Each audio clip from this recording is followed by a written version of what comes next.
Hi there folks, Christopher Burrell with Inspire You Life Coach back again for another Motivational Monday.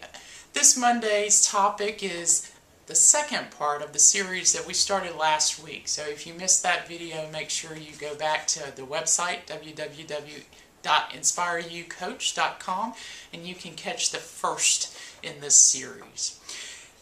As I said last week, the series is based on the reflections of a nurse who had treated terminally ill patients over many years.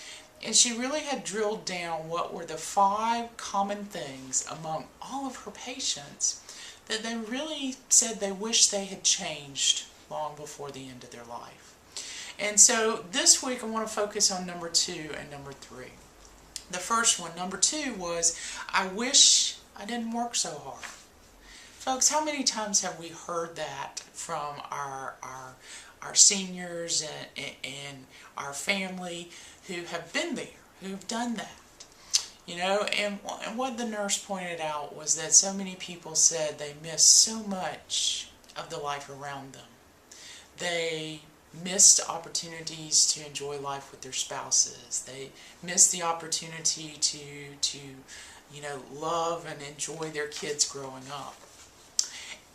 And as they reflected, most of the patients actually said, they worked so hard for all that money so they could have all of those things.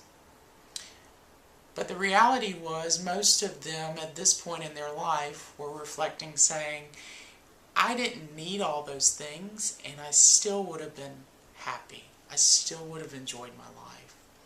And so there is this idea that we do need to step back. What material things in our life are we trying to hoard and gather that really are not worth it, that really take away from the true wealth of our life? So, thought 1. The third item on the list that the nurse addressed was, I wish I had the courage to express my true feelings. She said so many of the patients shared with her this fact that to keep the peace or to avoid arguments or to avoid fights, many people found that they held things in, whether it was with family or friends or simply a stranger.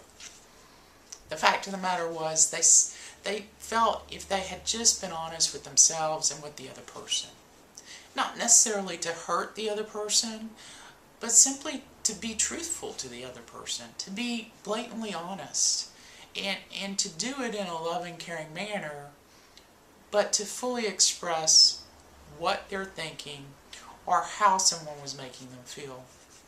For so many patients, the nurse said that it really was one of the major factors, one of the major regrets that they had had. So 2 great areas for us to work on. Believe me, folks, I'm not going to stand in front of you and say that I am perfect at either one. And in fact, these are 2 that I really need to work on myself as well. So folks, I hope you'll join me this week in looking at those 2 ideas.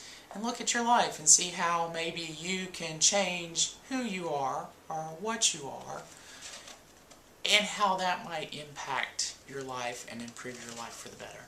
Folks, thanks so much for joining me this week. I look forward to seeing you again next week on Motivational Monday.